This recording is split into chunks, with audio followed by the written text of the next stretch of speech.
My tu máme ešte jednu povinnosť. Jožko, počkaj. Nás poprosili... To sme dostali? Prosíš si mikrofón? Neprosíš si mikrofón. Dobre. Jožko, neber to nemôžeme zobrať. Nie. To musíme pokrstiť. A ja mám v hentom trojku, ale toto je nejaké väčšie. To je väčšie a lepšie. Musíme to pokrstiť. Pozvi pána generálneho riaditeľa, pána Trnku. Pozvi, dnes poprosíme.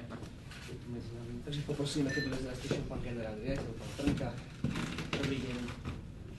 Pán riaditeľ, chcete niečo povedať? Pán riaditeľ, chcete mikrofón? Nech sa vám páči. Po tomto divadle už asi moc nie. Aha, tak ja idem. Aha, tak Nie. Veľmi pekne ďakujem. Mne osobne sa to veľmi páčilo, i keď bol som tam nejakým spôsobom zakomponovaný proti svojej voli. Ak by sme teda pristúpili k tomuto krstu, musím povedať, že celé toto predstavenie bolo pre nás takým prekvapením. Bolo to utajované, ani spôsob krstu, ani nič sme sa nedozvedeli. Dokonca... Ani my nie. Dobre, tak ideme krstiť? My sme rozmýšľali, akým spôsobom by sme to pokrstili. A musím vám povedať, že vlastne rozmýšľame doteraz. keby som ja bol vedel, tak mne by napadlo, čo by tak originálne. Toho som sa práve bál. No, ale pozor, to bude originálne aj vtipné zároveň, si myslím ja. Hej? Normálne zavináč.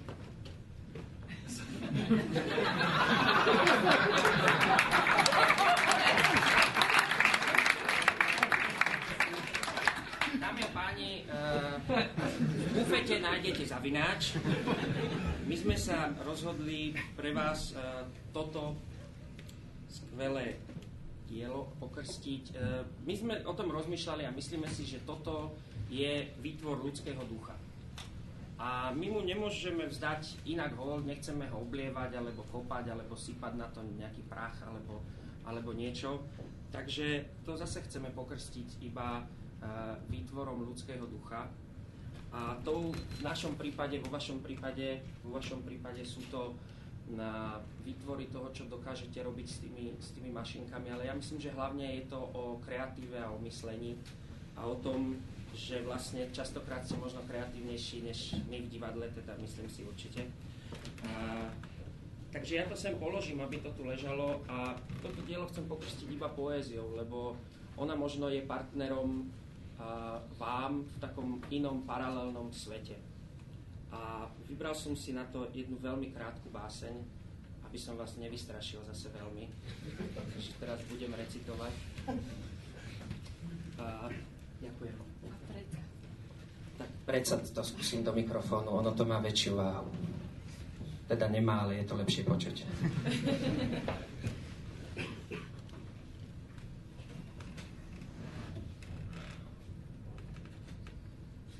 To sa nesústreďujem, to rozmýšľam. Za verše fanfaróna dostal som byt a koňa. Za vášne slov a tance viet len klobúk s perom do kloby kvet. A čierne krídla čiernych vrán. To všetko mám, keď sa zabávam. Za sonet, ktorý krváca, dostal som šál, svetlo mesiaca, kôpor a mačky za hrst epitet. Klobúk s perom do kloby kvet. A čierne krídla čiernych vrán, to všetko mám, keď sa zabávam. A starých bardov, jednu bradavicu, za ňu som písal prvé sonety. Priviažem múzu ako mušku na udicu, nie nobl, ale pre ulicu budem sám spievať kuplety. A za ne chcem len, čo mi dáte, božského Danta staré gate, z lietavic prach a tuberu, do rakvy hranú operu. Moriť sa básňou, nemoriť sa v práci a dostihnúť srdce, čo mi uniká.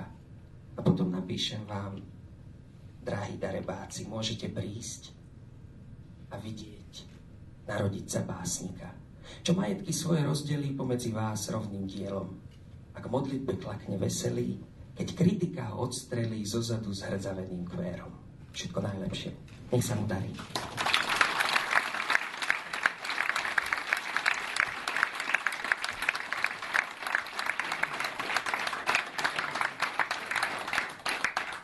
Ďakujem.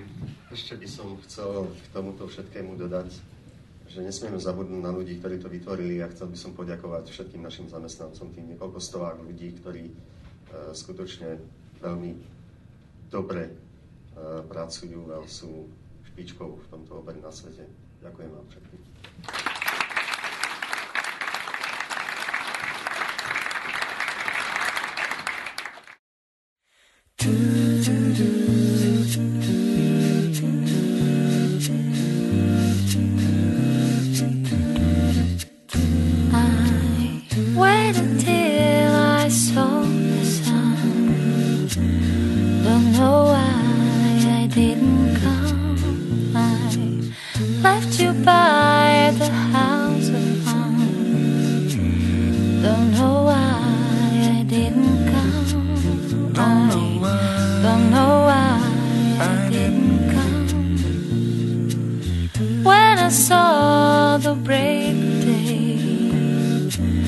Wish that I could fly away.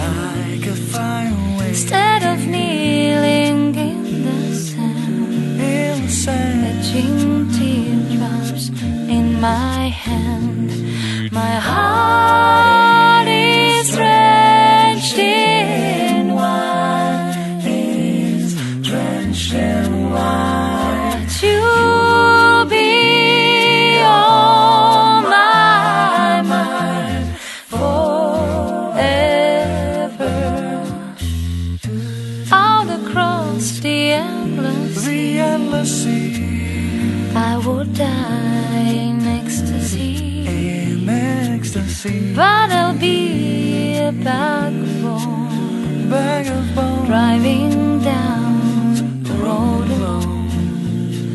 My heart is drenched in wine, is drenched in wine. But you'll be on my mind forever.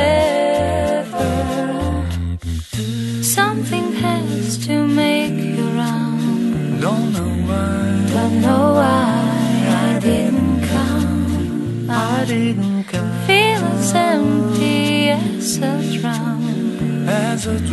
Don't know why I didn't come. I don't know why I didn't come.